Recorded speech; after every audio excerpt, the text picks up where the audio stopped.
As you can see, there's a very large firework sitting in front of you. The paper I used was a 24-inch by 24-inch stock. It's kind of like cardstock. It's kind of hard to flip by yourself, but it truly is a very large firework.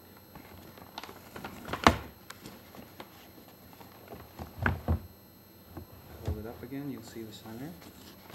Very cool.